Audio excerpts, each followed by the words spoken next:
Hello అండి, welcome back to my channel. ఈరోజు వీడియోలో నేను టేస్టీగా ఉండే చాలా సింపుల్గా అయిపోయి గోధుమ పిండి పొంగడాలు అయితే చేసి చూపించిపోతున్నాను.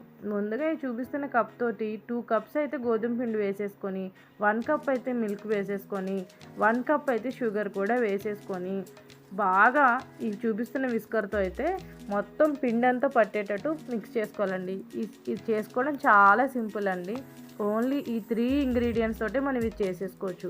ఇప్పుడు కొద్ది వాటర్ వేసుకుంటూ ఈ బబుల్స్ ఇంకా ఈ ఉండలు లేకుండా ఇంకొకసారి బాగా అయితే మిక్స్ చేసుకోవాలి. సేమ్ మనం కేక్ బ్యాటర్ అయితే ఎలా మిక్స్ చేసుకుంటామో సో అలానే మిక్స్ చేసుకోవాలండి. కొంచెం పేషెన్స్ తోటి బాగా కలుపుకోవాలి, ఎందుకంటే గోధుమ పిండి కదా ఉండలు అయి ఉంటాయి. సో అలా లేకుండా బాగా ఈ విస్కర్తో మిక్స్ చేసేసుకోండి. చూసారా నేను ఎలా మిక్స్ చేసుకున్నానో. ఇప్పుడు ఇందులో కొంచెం సాల్ట్ అయితే వేసేసుకొని ఇంకొకసారి బాగా అయితే మిక్స్ చేసేసుకోండి విస్కర్ తోటి. సో ఈ రెసిపీ అనేది పిల్లలు సాయంత్రం స్కూల్ అవ్వగానే 4 o'clock వస్తారు కదా, సో అప్పుడు చాలా ఇష్టంగా తింటారండి.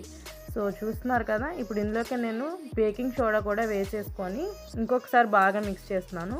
సో మనకి ఈ పొంగడాలు అనేవి ఆయిల్ వేసినప్పుడు బాగా ఉబ్బుతాయి అన్నమాట, అందుకు వేసాను ఇది.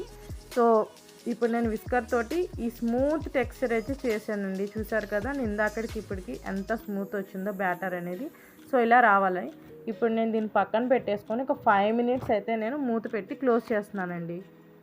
సో 5 minutesకి మనకి ఈ బ్యాటర్ అయితే వచ్చింది. ఇప్పుడు లిడ్ ఆన్ చేసుకొని స్టవ్ ఆన్ చేసుకొని మనం డీప్ ఫ్రైకి పొంగడాలు అయితే వేసేసుకోవాలి. అంతేనండి, చాలా సింపుల్. సో మన పొంగడాలు చూసారు ఎంత బాగా వచ్చినాయో. సో పిల్లలు స్కూల్ నుంచి వచ్చేటప్పటికి చక్కగా చేసి పెట్టండి. Bye bye.